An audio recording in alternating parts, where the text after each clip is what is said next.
It is 7 p.m. on Tuesday, May 3rd, 2022. We'll call to order this regular meeting of the Reading Board of Education. Present in person are myself, Chris Parkin, Mike Hoffman, Siraj Sadana, and joining remotely this evening is Steph Holton. Steph, can you hear us? I can. Thank you. All right.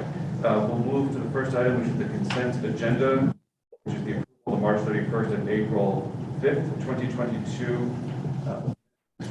With respect to the March 31st, it's 2 comments under public comment. The next to last line says, "The daughter in 3rd grade should read her daughter."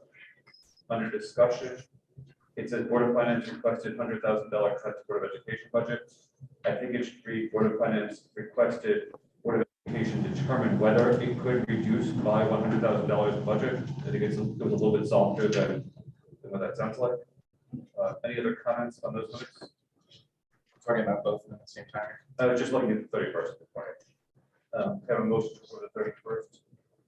Thank you. And I'll second because you were there. All right, all in favor? We'll have to take it by roll. It's a hybrid meeting. Steph? Yes. Yes. I vote yes. I'll make abstaining. Passes by a vote of 3-0-1. Comments on the April 5th, 2022 minutes. If there are no comments on the April minutes, we'll deem them approved by unanimous consent and move along to public comment. Any members of the public wishing to be heard? Mike, do you want to tell us about the flag? Yes. First, one lunch is free, just so that everyone knows. I know there's no such thing, or there ain't no such thing as a free lunch, but lunch is no cost to students and parents, so take advantage of it. You get 1 free lunch, 1 free standard lunch, and also play Thursday, Friday, Saturday here at John Reed. It's well worth it. It's better than going to see a movie. Bring your family and come out and support the kids and forecast. So really enjoyable night. So please attend. Comments? Seeing none, board member comments. Say if you're at home watching this live at 7:03 p.m. and you haven't voted, you still have 57 minutes. Administrative reports. Okay, thank you, everyone. Good evening. This could not be here tonight, so I'm going to give the RES principal report. There's a kindergarten visitation day. It's coming this spring for incoming kindergarten students and parents. They're invited to come to RES to meet the kindergarten team, but I don't see a date on that. I will get back to you. There is a date, however, for Wait, 20. the next page. Oh, there we go. It's on the previous page. So the kindergarten visitation is on May 20th. Thank you, Mr. Parker. The staff versus parent kickball game, also May 20th. So that looks like a very exciting event. Apparently, I've been signed up for that. So I'll be there playing as well. The RES Spring Garden Club, looks like that has kicked off. Students have participated in 1 full week with garden club teacher, project ACEs. Looks like it's an event that is occurring on Wednesday, May 4th, which is tomorrow, dubbed as the world's largest exercise class. It's like that's kicking off tomorrow. And this event's already happened on April 23rd, the RES STEAM Festival, where students got to watch live demonstrations from Joe Barlow and tropical students, particularly the robotics team. And we know the Joe Barlow robotics team, we saw their incredible inventions just recently at Region 1 of Education. So that is the report for RES, and now we'll hear from Megan Ward.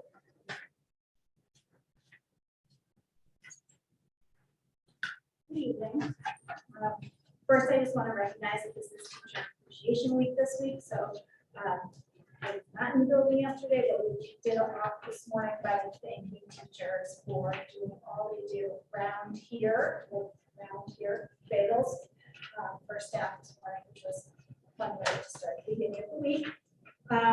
We had our spring, there are like 8 pages in here, all of the events that so I'm not gonna go through all of them. One of the really special events that we had that was our spring recital, which was very exciting. These were students who had volunteered, over 30 instrumentalists and vocalists who volunteered to perform this night. And it was really, truly an amazing night.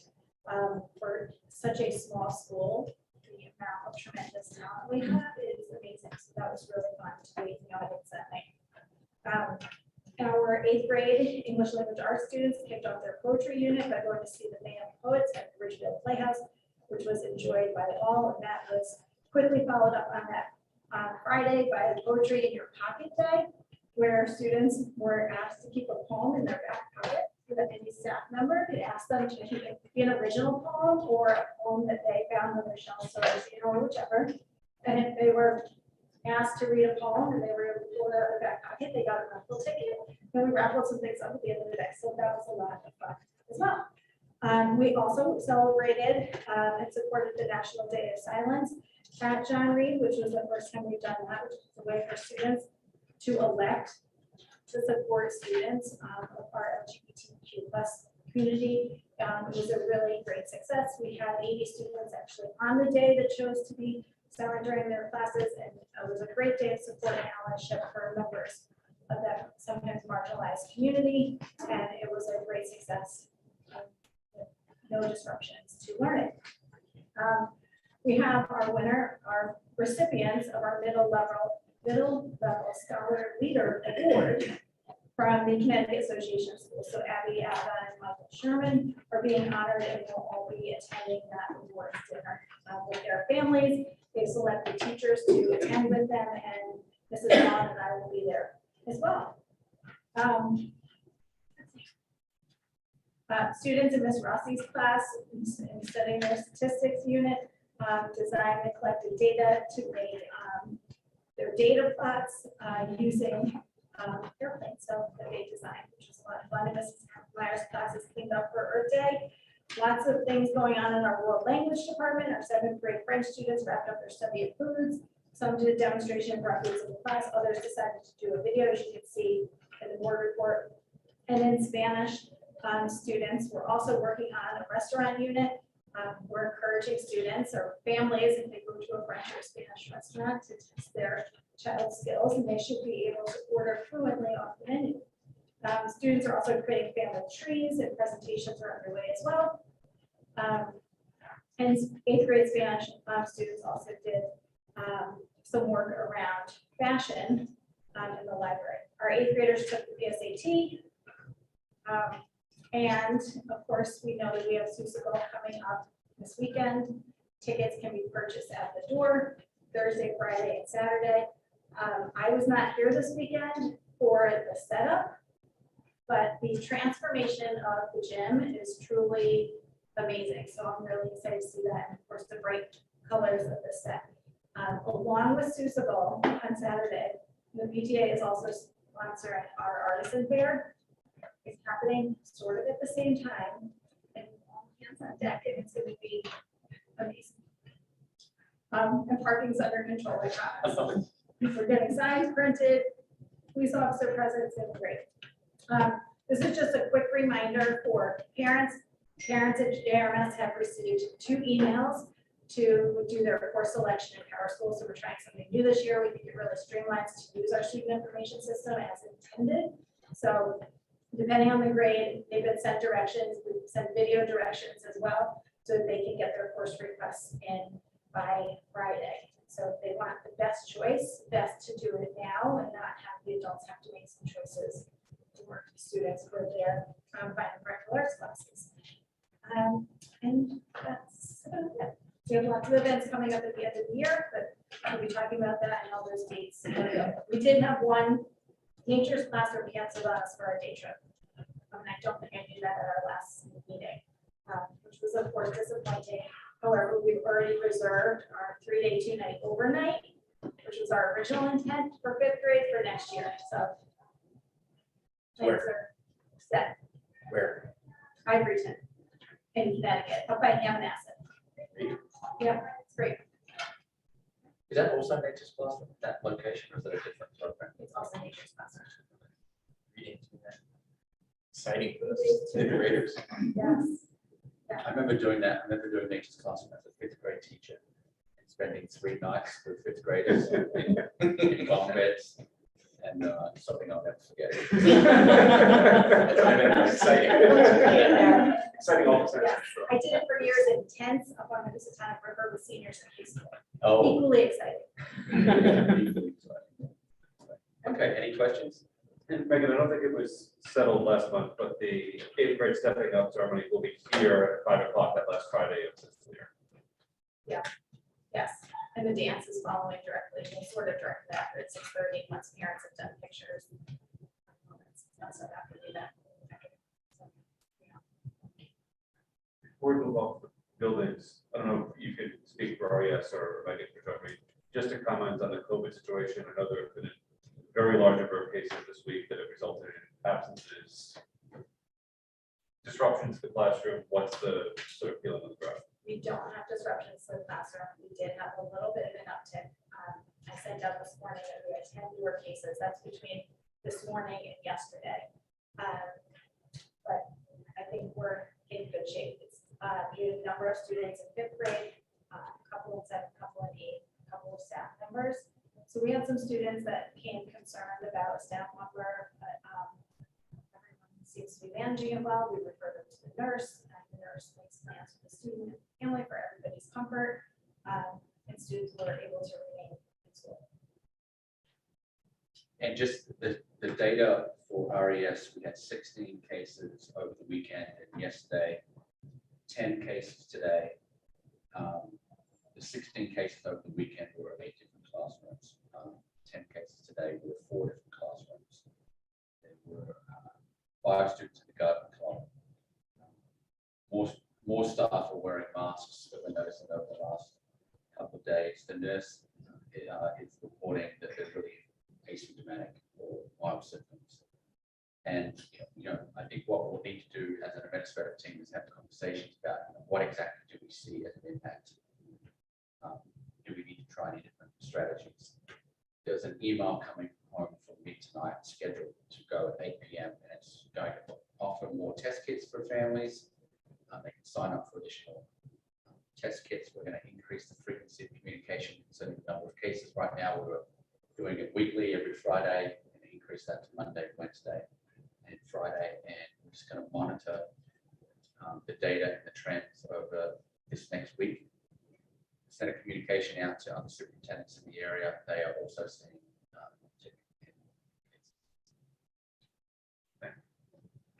Megan, one other question. My wife chose the courses with my son the other day, so I have no idea how this works. Do they have a core and they select certain courses? They have their core courses, so depending on the grade. Incoming 4th graders, will be 5th graders next year, are essentially choosing chorus, band, or strings. I'm hoping I'm gonna get this right. 6th graders coming in are going to choose chorus, band, or strings, and they also choose rising 6th graders. So current 5th graders going to 6th grade are choosing their language in addition to chorus, band, or strings. So they have two Choices. sort of electives. Yes. Which they have to select of those. They have to make a choice. 7th and 8th graders have a little bit more choice because we're able to offer a couple more electives. But what we also did was we made sure that our fine and practical arts really are a true exploratory program. So for 5th and 6th grades, we really want to make sure that all students took health, project adventure, STEM, and art.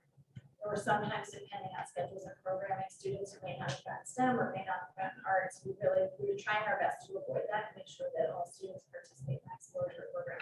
As students get to 7th and 8th grade, they may opt out of chorus, band, or strings, and they may opt for general music and 2 other fine and practical arts electives in addition to that exploratory program. So as they age into John Reed, they have a little bit more independence and choice. Any other questions? Thank you very much, Megan. Jen DeConte, you've got an update for us? Work this month. We're just doing the same thing we did last month, making sure that all the people. Okay. And just a brief update from. I just want to remind everyone that May is the month when we do our annual state standardized testing. The eighth graders, as you heard this board chair, also take the PSAT 8-9. So eighth graders in Easton and Reading take the PSAT 8-9. It's a one-day, sort of more traditional standard administration time test, pencil and paper, whereas all the Smarter Balance tests are adaptive tests that are essentially time.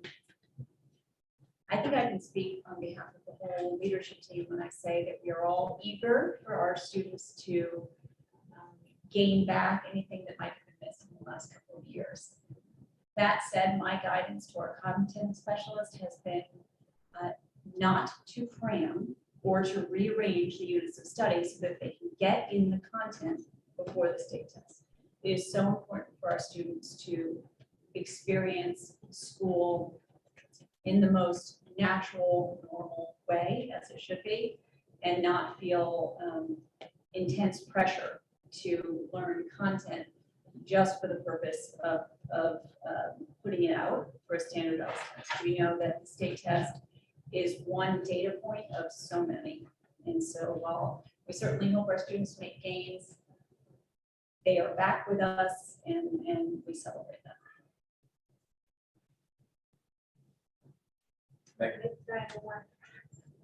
Sarah snuck in, and I was facing this way. So I want to introduce Sarah Masacretta, who is our producer for Susicle the Musical. Susicle the Musical. Susicle Junior. Which is a wonderful show. I wanted to introduce Sarah, number one, because she has worked tirelessly. How many hours did you put in this weekend? 21 hours this weekend. Oh my God. And it shows. But I wanted to let her introduce the show to you and tell you a little bit about it. That's okay. As part of my report. I'm thrilled to have been a part of the team that had brought back theater to John Reed after a 3-year hiatus. Our director, Marcel Morrissey, and our musical director, Eli Newsom, helped me bring Susicle Junior to John Reed this year. And I just wanted to extend a personal invitation to come see one of our performances this weekend. We have 3 performances on Thursday and Friday at 7 p.m. and also on Saturday at 3 p.m. And we're selling tickets at the door. They're $10 for general admission, and then students and seniors are $8. The kids are having so much fun. We just got out of a 3-hour long rehearsal. Costumes, we're throwing makeup at them tomorrow. Most of them have never done a show before because of the 3-year gap, and it's so much fun to just see the 40 kids out there on stage putting on a successful production. So I hope that you could join us for one of our performances this weekend. Thursday and Friday at what times? Thursday and Friday are at 7. Saturday, only 3. Saturdays only at 3. Thank you. Thank you. Okay, very exciting.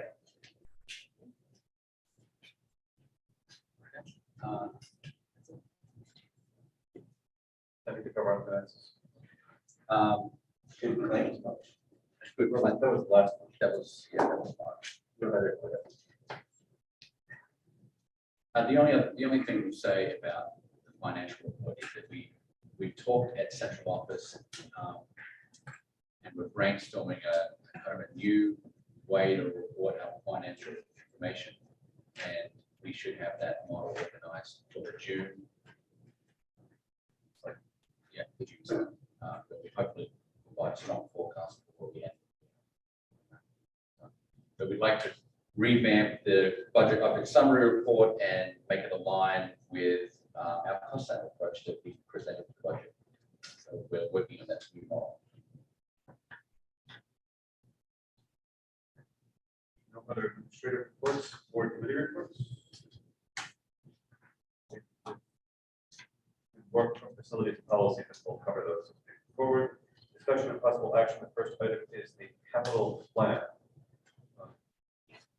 I don't know if Mike or Mike want to talk about the work of facilities committee the past month? I wouldn't mind if Mike D'Agostino sort of had it. And is that part of our package or only that came today? Okay. Got it.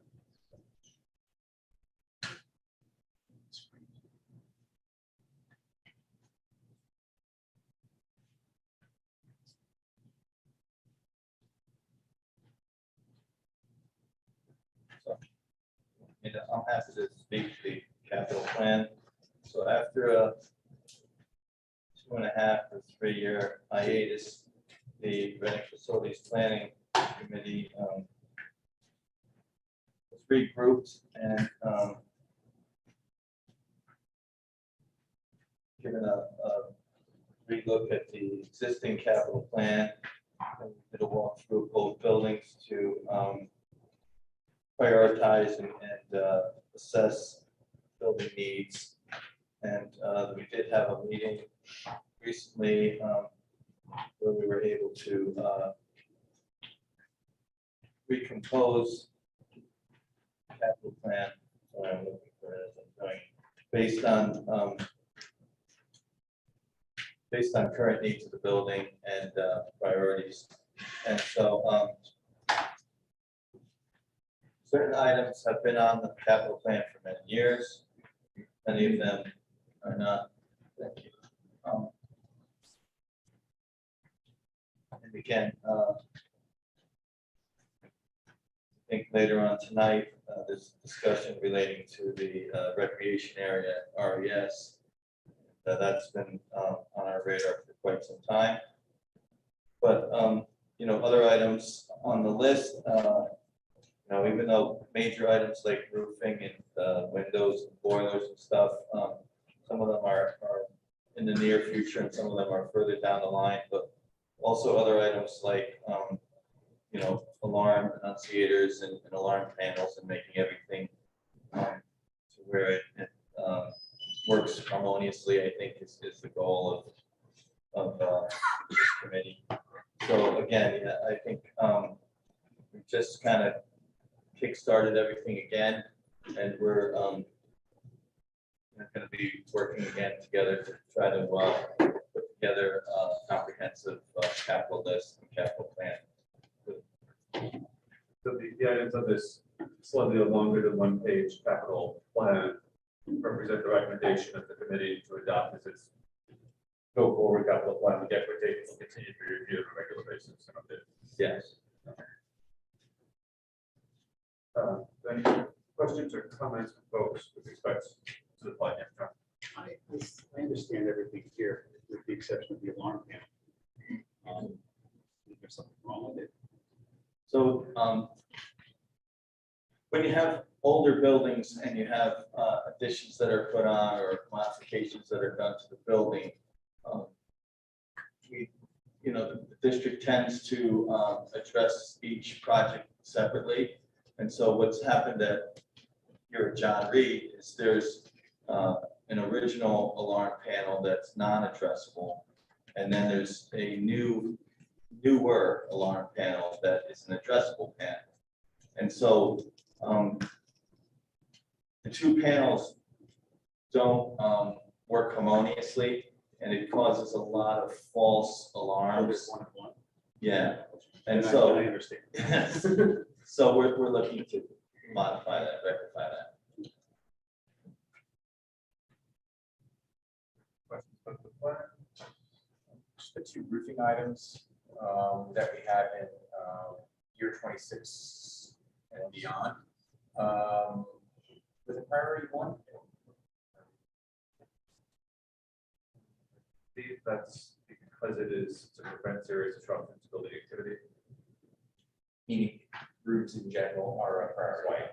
Okay. And Not this issue, particular job. not a priority, not being a time sensitivity, but a risk sensitivity, I think is the way it's written. I think that if you look at the condition, that's getting more of a time sensitivity.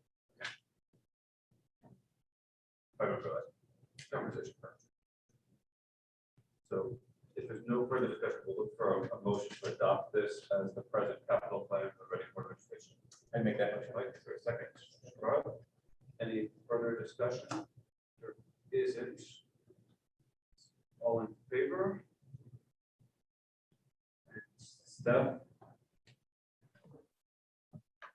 Yes. Did that come through? Zero.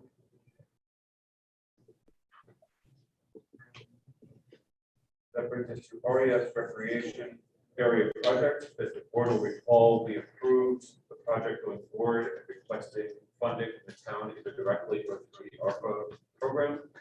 The project was presented to the ARPA committee almost 3 weeks ago, and it was approved by the ARPA committee to move forward to the Board of Selectmen with the intent that the Board of Selectmen would schedule a short notice special town meeting for the purpose of approving it on an expedited basis so that we could put shovel in the ground as soon as the school year is over, provided that the scheduling all works out. So that is the positive updated report from that perspective.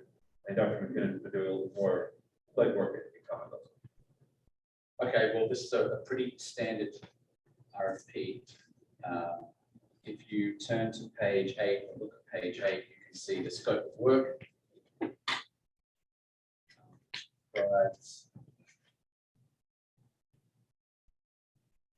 Where the playground is in relationship to the school, the proposed access road, the location of the access road, and kind of what the contractor is looking to provide in terms of reclaiming the current asphalt, providing gravel to a certain depth, and so on. So your goal is to get the RFP posted by the end of this week with a deadline coming about 2 weeks, 2 to 3 weeks after that. If you look on, if you look on page 9, you can see kind of a bid timeline. And this is completely open to, I just wanted to throw out some dates. Right, I'm just sort of looking at it from a calendaring perspective.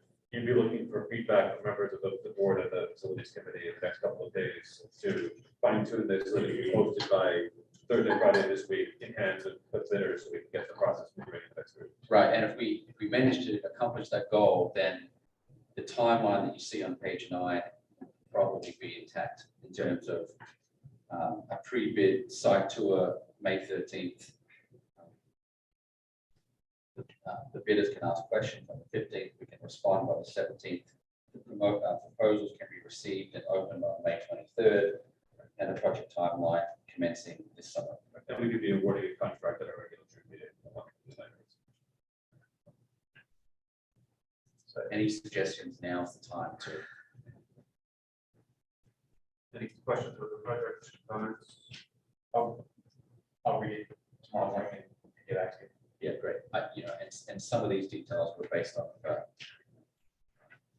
information I had. And then if you want me to, I'll get to Dan. And see if he's got. Yeah. it's for you. Yeah, I think I sent Dan. Actually, I only sent Dan Schedule C. I didn't send him a full bit. I just sent him kind of the details of the project. And I did manage to find some drawings and some drawings in the archives. No other questions or comments on the status of the recreation project. Move on to item C, which is the AMLE, Association for Middle Level Education Survey topic, which I believe is a Ms. Ward. Correct. So I'm going to welcome Megan to provide a presentation on Truly the join the Zoom, share your screen with us.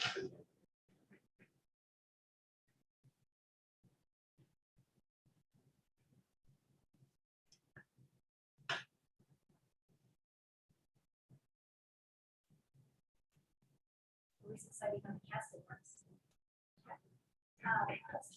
So I am here tonight to discuss administering the John Reed Middle School, John Reed's participation in the Association of Middle Level Educators Assessment. This assessment is something that this association offers to schools.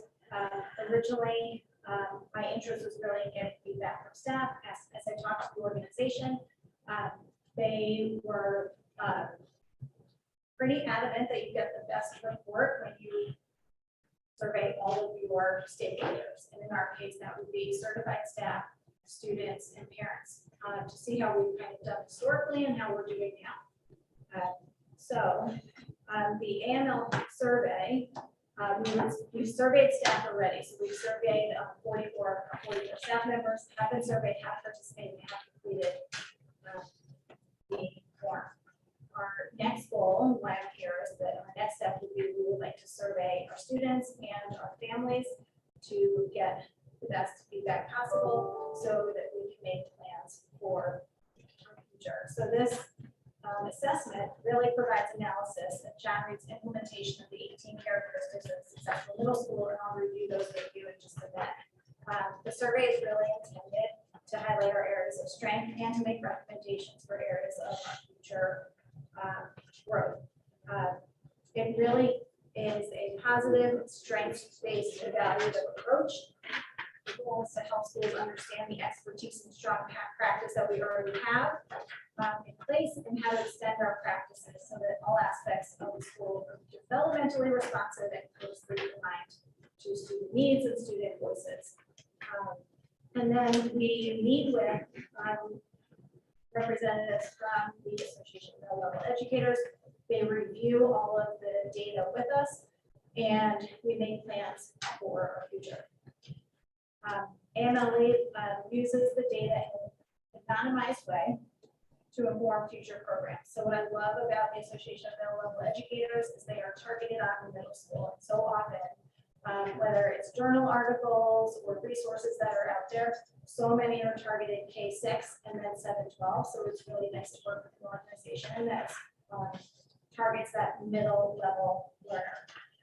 Demographic info is not included in our report, and it's not collected from students and parents.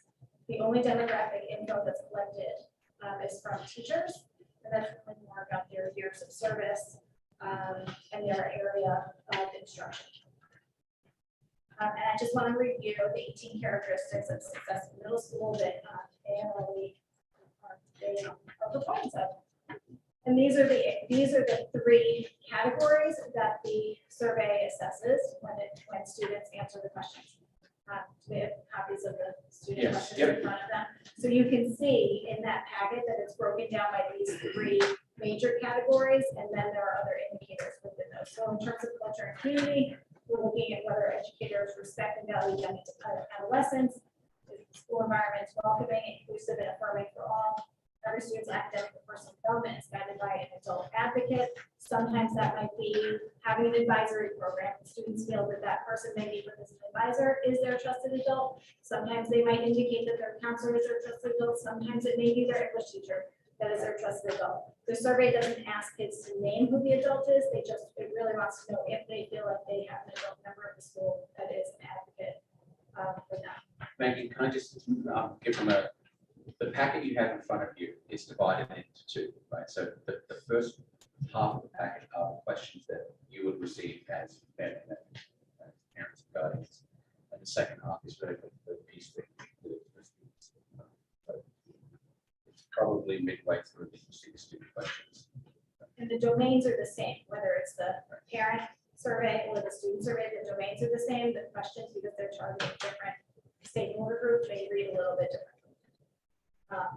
Looking at school safety, our comprehensive counseling and support services, how we engage families and other family partners, and whether or not we are communicating well with community and business partners. So it's really a way for us to really know from all of our stakeholders whether we are achieving our goals in those areas or where we might be falling short, or we're finding lots of success so that we can make our plan going forward.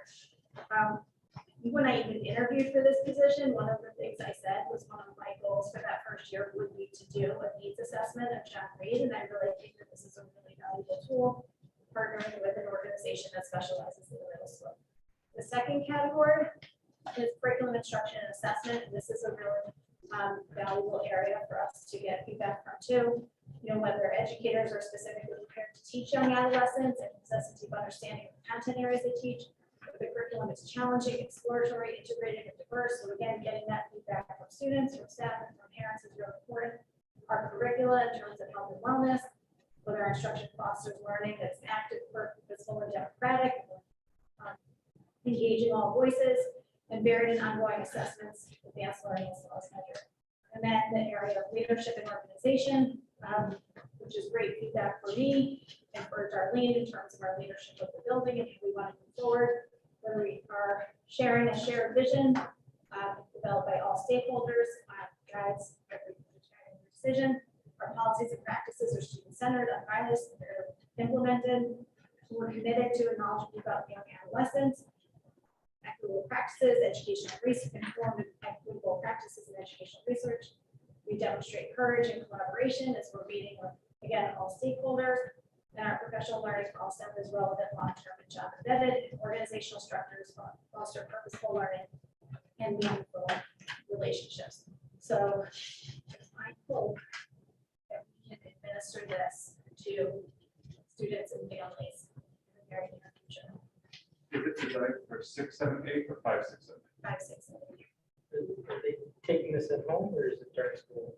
So we have the intervention extension period. So if you're blessing, the goal would be for students to do this potentially on Friday during our intervention extension period. It should take about 20 minutes of that 42 period, so 42-minute period. So still allow students some time during that period to see a teacher if they need to or get some. This coming Friday?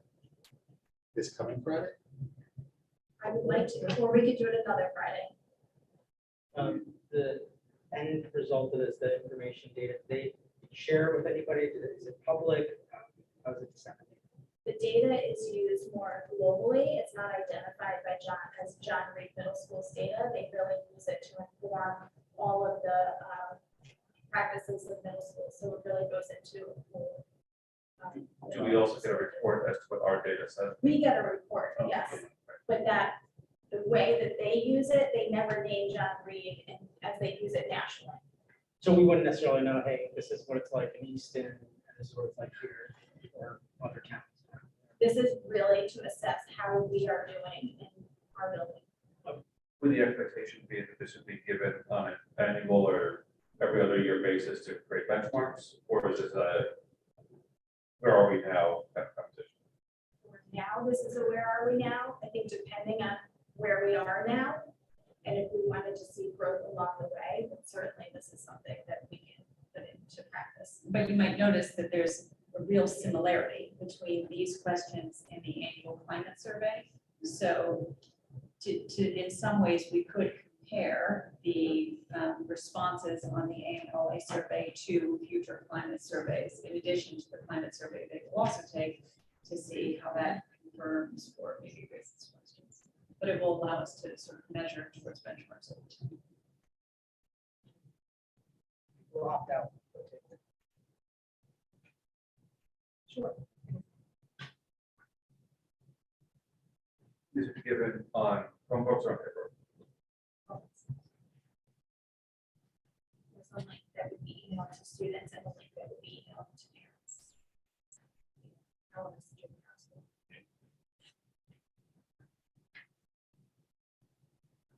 I think to John's point, I'd be a little bit concerned about approving today and administering this week, just because I want to make sure that to the extent we have obligations to make give parents opportunity to see the document before it's administered to kids, that they have the opportunity. Not that anything here strikes me as particularly controversial, but.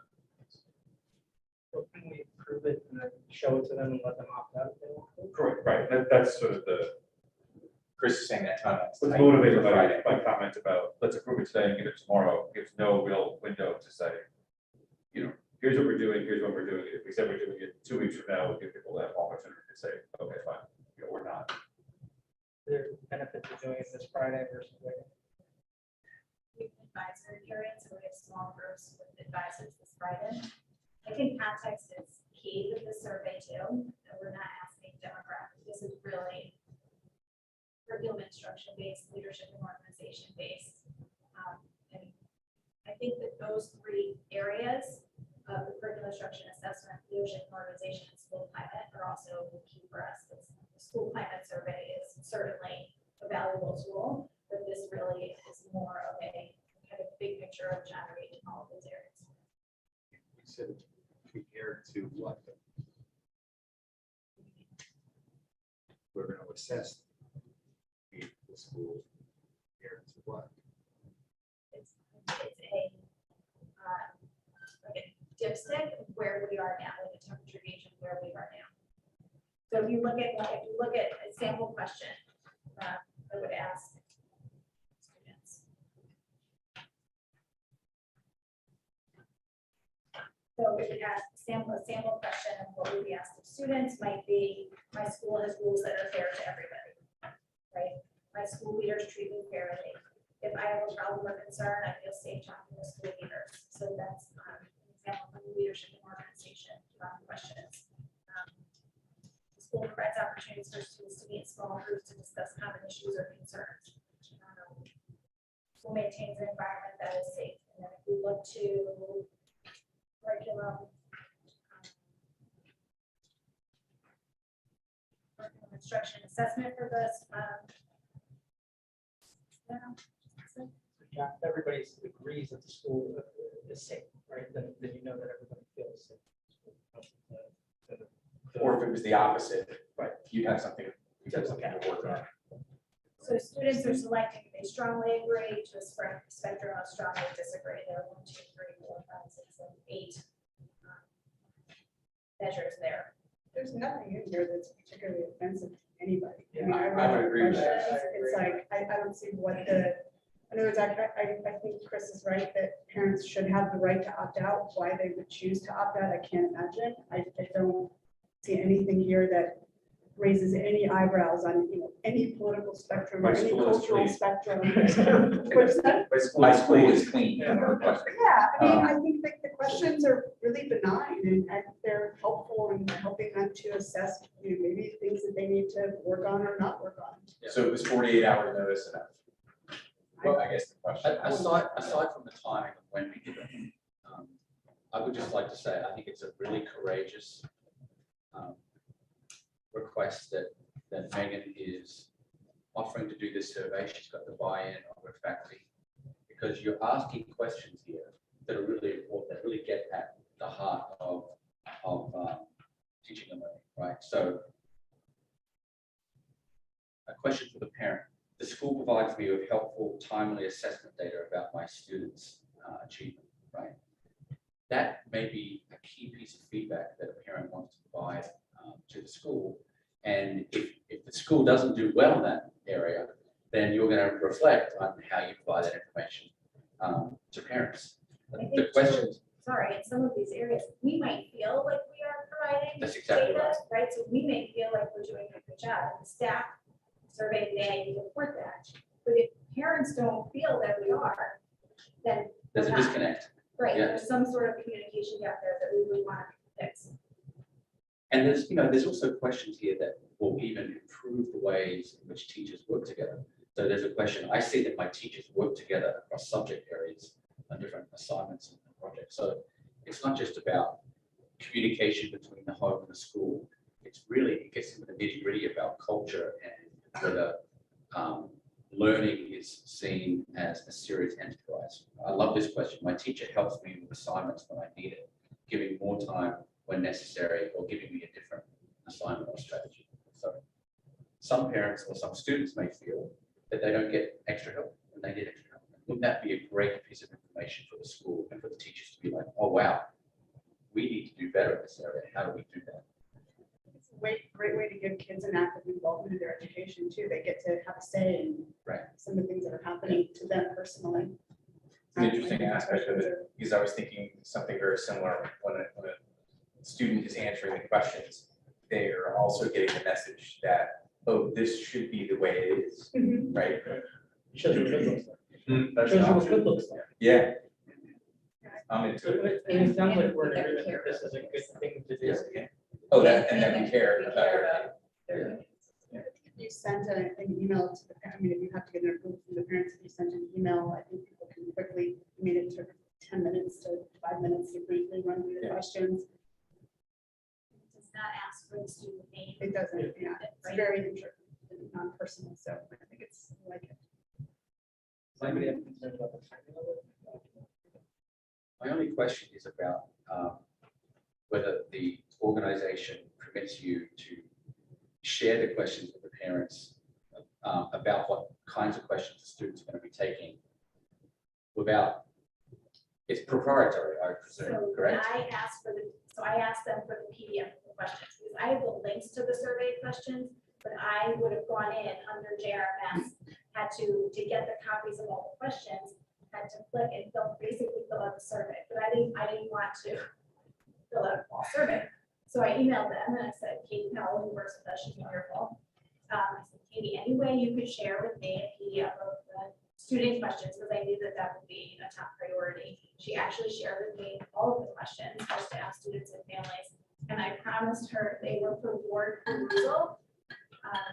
And we were not going to distribute them publicly, because this is their assessment. So that's what we have to write. I just think we have to be cognizant of existing policy which requires the right of inspection by parents. So if we say, yes, you can do it, it has to be available in the office. And if I want to say, I don't want to see what you're going to give my kid first, I can come look at it, I can't take it home and take a copy of the program. I think that would work. I think you're going to get 0 people who want to do that. Yeah, I just want to confirm that with Katie. Well, Doing if they're not taking it. We're not the first people to do it. I'm sure others will price action. There's problem. It's just hard to, we go hard to opt out something that they're. Yeah. Sorry, You'd be surprised. Well. Actually, it's quite easy. What? Actually, it's quite easy. Yeah, exactly.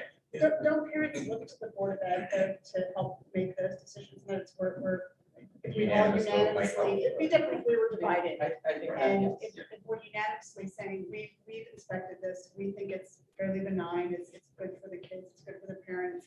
I mean, it's like they should trust So let me just note, why well, we're here. Megan was presenting, Laura did join us remotely. Laura, can you hear us okay? Yep, I can hear you guys.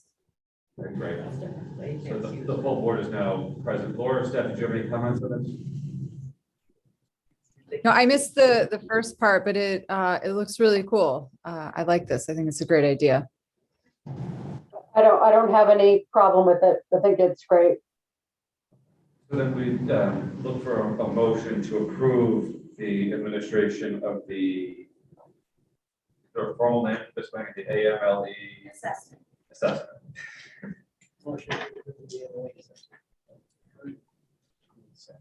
Julie seconds, that's Julie.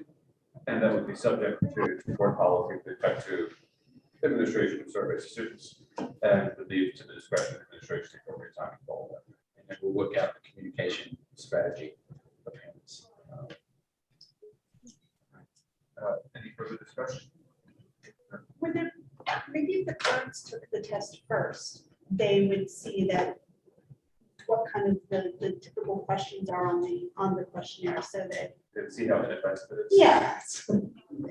Would that help, maybe if you could get it to the parents to do first, and then, It's a good idea. What I can do tonight, I'm sending out my week ahead that I blessed for school and other things, so I can include this in the week ahead with further details tomorrow and send it out to parents, and then notice that the student, our plan would be for students to take it in advisory on Friday, and that it would be available for people to be like. Unexpected if you want. yeah, some people will see it's, there's nothing here. And I would also be clear with that Wednesday. That we're not, student names are not collected, student demographic information is not collected. So this is really truly an assessment of John Reed Middle School in those 3 major categories that I would show that. You know, we should replace the climate survey with this. Different purposes. A lot of similarities, but somewhat different.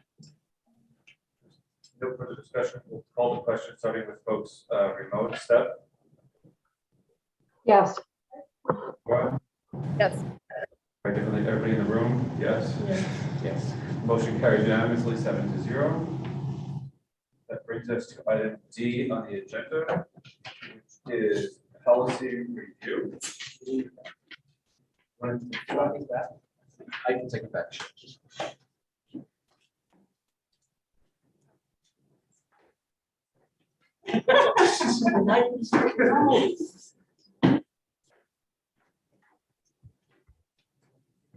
So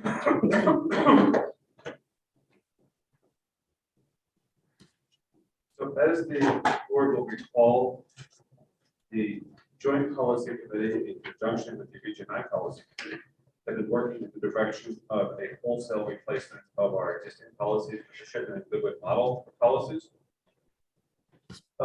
And Shipman and Goodwin has provided us with, I believe it's 86 total policies that at the end of the day would substantially replace or entirely replace existing policies with a number close to 200.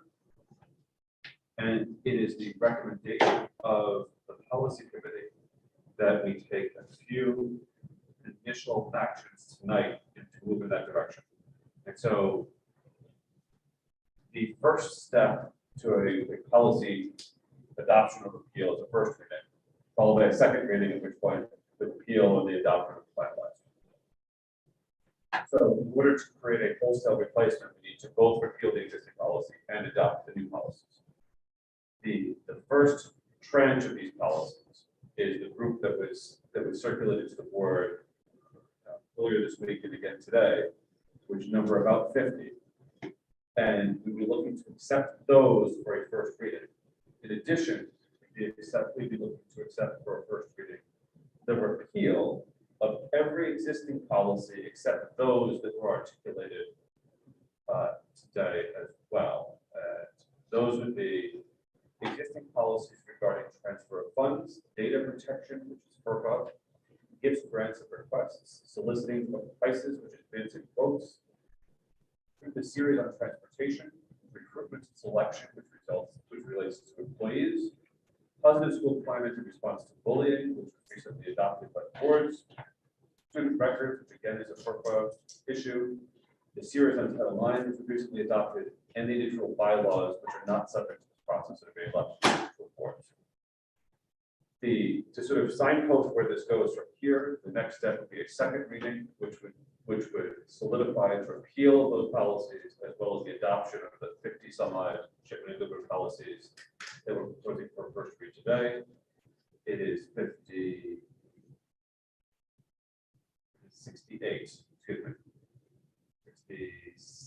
67 policies for first read today.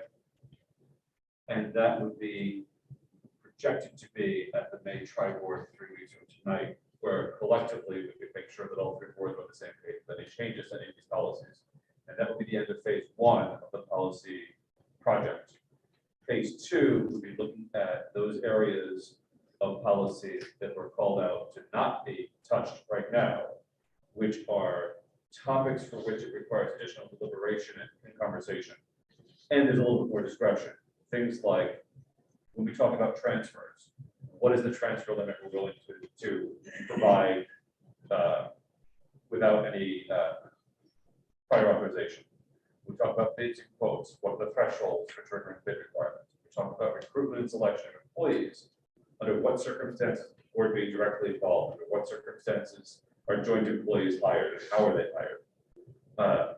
When we talk about student records and data protection, there's a lot to talk about with respect to privacy of information, the privacy of education records, and the committees working through this came to the conclusion that it required a lot more thought and work to get to the point where we wanted to accept the shipment policy. Likewise, transportation is an area where there's a lot of deliberation and conversation around the best practices of transportation.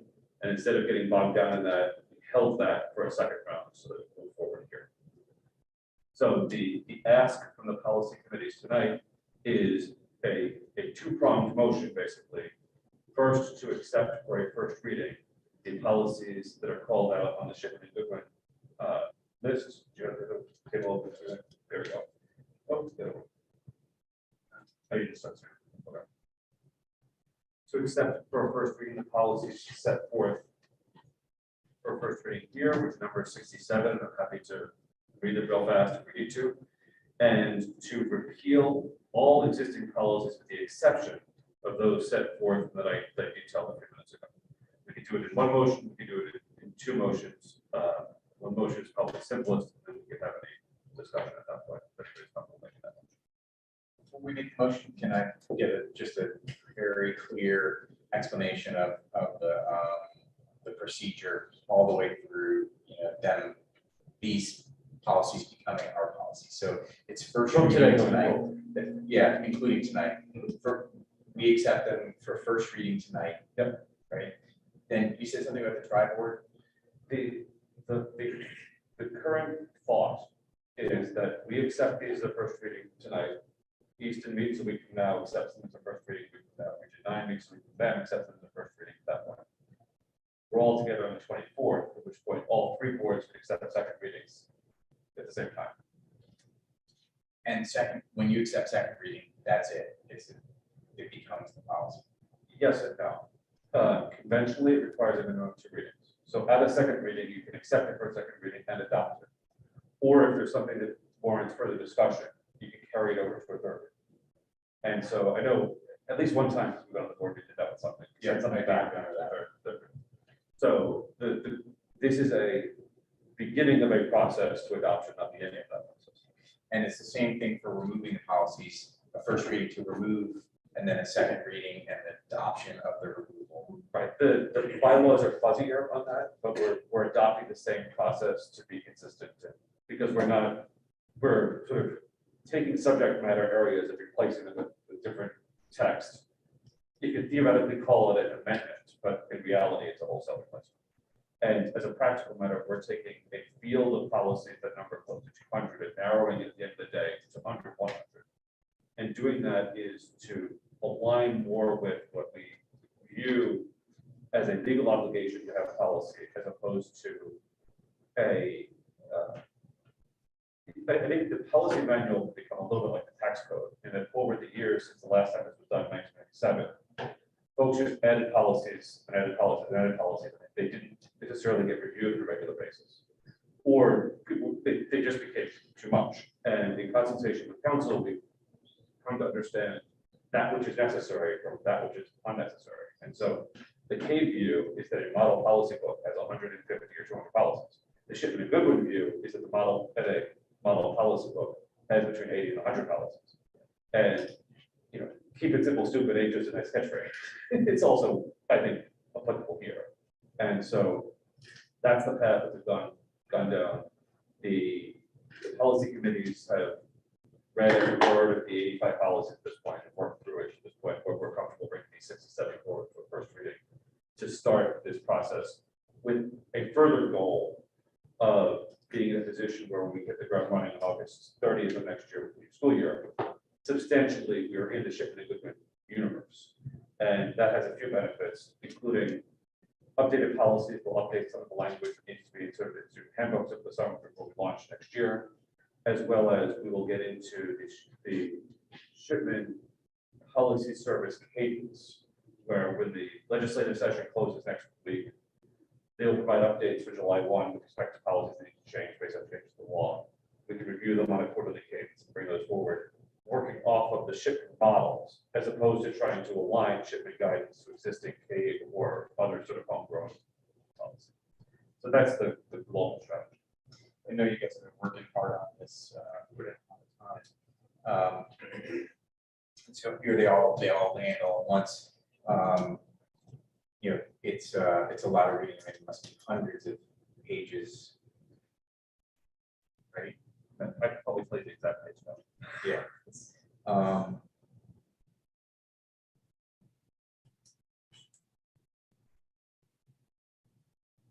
So your process with the policy committee has been, you took them one at a time or a group at a time and completely reviewed them and discussed them. Were there a lot of changes made from the Shipman boilerplate? Changes, no. Comments, yes. And I think the ones that are not being brought forward had the most comments and the most concerns. Okay.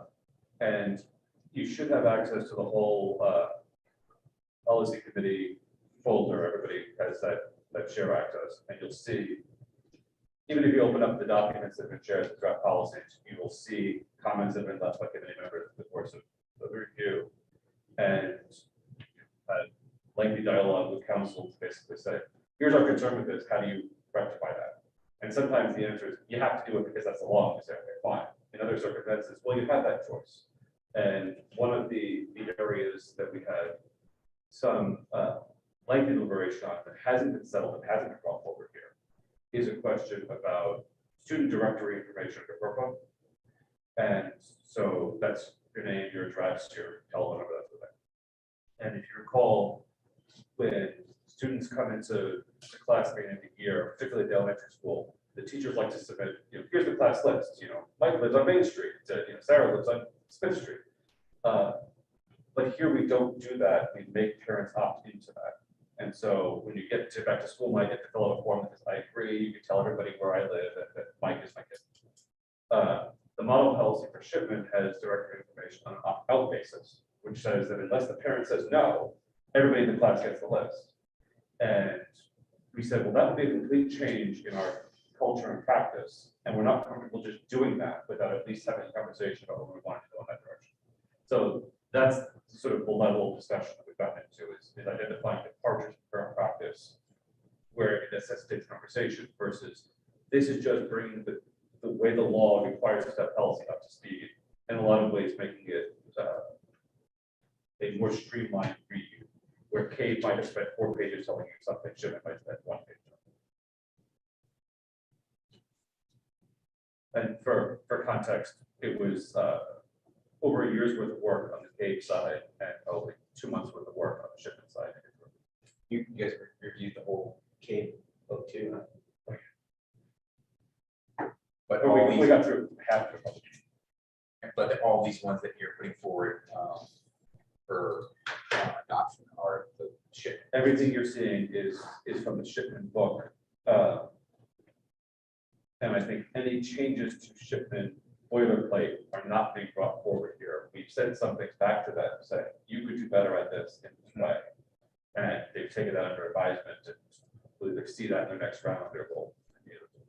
And that's what that other list is. That's part of it. Repeal everything except for these, and those are the ones that need the most discussion. And I'll say also, so we have running lists of what you're seeing on the wait list, the exception of, is what we're calling the complicated policies that we have to wait on.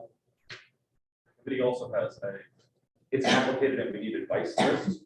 And that includes things like the deadly weapons and firearms policy, which you will see on the first read list.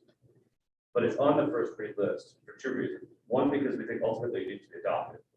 And 2, because we think that we can resolve that advice in the short term regardless. So the extent to which we have concerns about the policy, we expect to be able to resolve that to either advance it fully to a second reading in 3 weeks, or withdraw it entirely and say, we're not comfortable going forward. So that by May 24th, that list might not be 67 policies anymore, it might be 63. But that's because we're taking pains to make sure that we're not bringing it forward that we're not comfortable. I have a question. How will those changes be communicated from tonight to, 3 weeks from now when we do the second reading? So like if I read all of these policies today and then they change, how do I know what's changed before? I don't know that anything will be changed except those for which there's a short list of that are continuing to be under deliberation between the committees. Okay. But my expectation is that when it is brought forward, we will note anything that has changed since the first reading, is that it would be unfair to bring forward a revised second reading document without advising of the change. Okay. And who were the members of the committee that did this work? You and John and the joint committee is me and John Stinson. The Region 9 committee is Cheryl and Sarah Lieberger and Kathy Thompson. And you met together or separately? We met primarily together. We each met separately once or twice along the line, but primarily.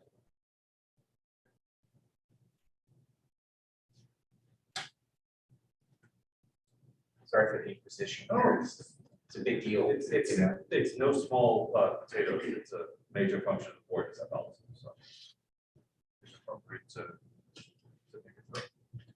So that being said, if we have a motion to accept this material and substantial change for a first reading, would also invite members of the board to submit questions or comments about any one of these policies to myself or any members of the policy committee to provide that feedback, look into it, answer those questions, so that we could have a full-scale conversation on the 24th about any questions or concerns. Does the public have access to these policies yet? Not the drafts, to my knowledge, but I'd have to ask John.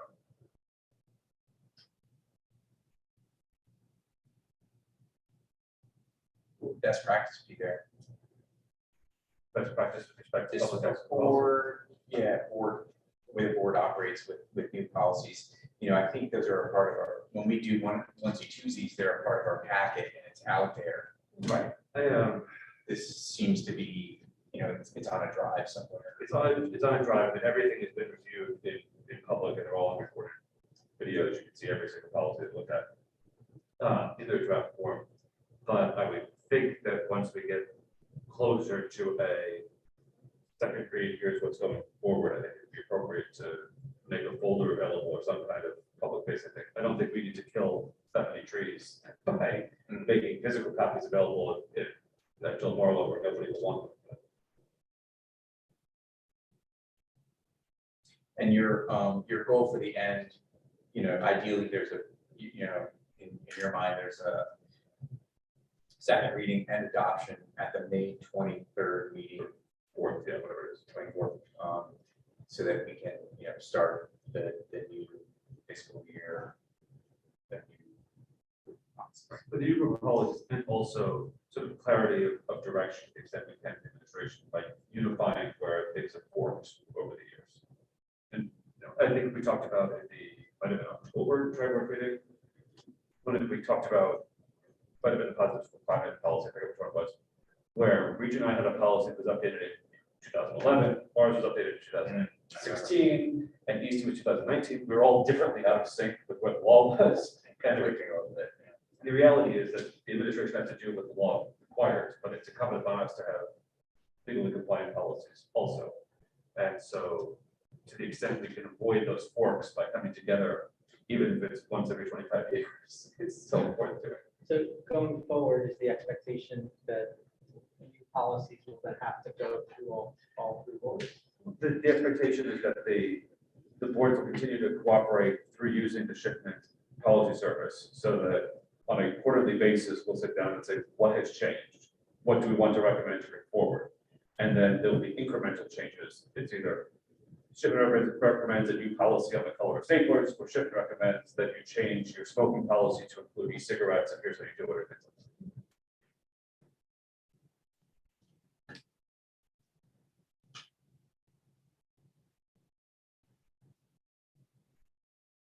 Do I have a motion to accept those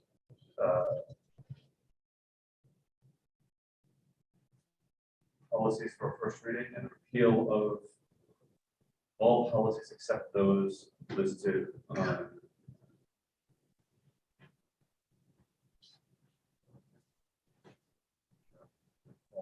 this.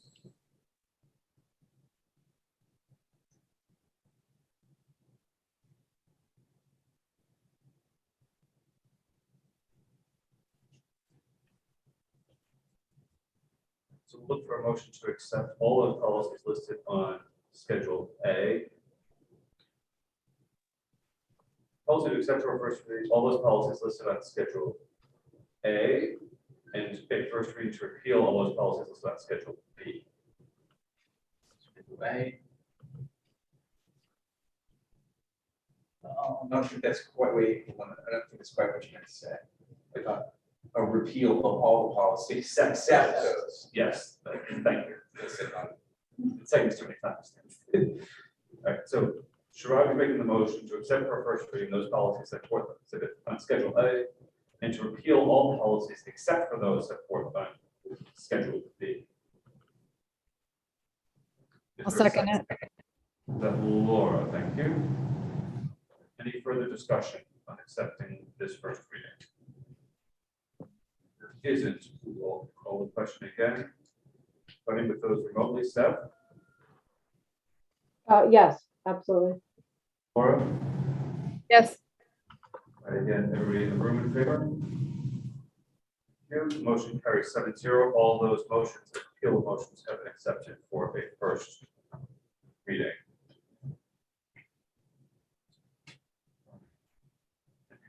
we move to adjournment, I just wanted to give Dr. McKinnon an opportunity to plug the strategic planning meeting, which is going to be happening before our next meeting. Get a good amount of response to that. I think we, in the 50s so far. So, As many people as voted for it, right? you have those, I don't know. So thank you very much for the opportunity, Chris. We've been talking about developing a strategic plan since we started talking about the budget back in January. And at first, it was an effort to identify the resources that we need in the future so that we aren't constrained by the fiscal pressures each year, that we could really start planning next year, 3 years out and so on. But we're also interested in looking at our vision, mission, our core values as well. So as of today, I've met with the 3 faculties, 3 different schools. So that would be Joel Barlow High School, Reading Elementary School, and John Reed Middle School. John Reed was right before. And the school at Seminole Staples and Helen Middle School, that'll be coming up the next week. So the meeting next week is a community-wide focus group for families, and that will be held 6:30 to 8 p.m. on Thursday, May 12th at John Barlow High School. And that focus group will be primarily getting everyone together. We'll be talking about what a strategic plan is, and we'll be asking some key questions. So what does an ideal school look like? What skills and dispositions do graduates need to be successful? And really, what is the next level of work? What should our priorities be? Our task then is to collect all the information from our stakeholders, which includes families and faculties, and start identifying the various themes that emerge from those data. Right? So we should be able to identify 4 or 5 different strategic priorities. We'll be able to identify or revise our vision and mission. Those priorities will probably include a teaching and learning category. They'll include kind of an operations category. And then we'll be able to identify various action steps that go along with those priorities and a timeline for when those action steps should be created. That's really the purpose of the strategic plan. But it starts with stakeholder engagement. And we've had some really good conversations with our teachers so far. And we look forward to having those conversations with family members next Thursday. And it might mean we may have to meet next Thursday. And depending on how many people turn up, we may have to have another meeting. We'll have to wait and see what turn out. So Is that going to be virtual as well? Or is it? it's not virtual, it's in person.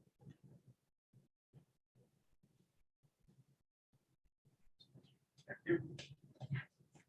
Everybody's glad to be moving that process forward and see where that goes. They can sort by this one. Right, there's being no further business at the agenda, we'll look for a motion to adjourn.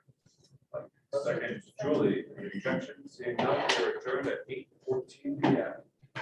Thank you.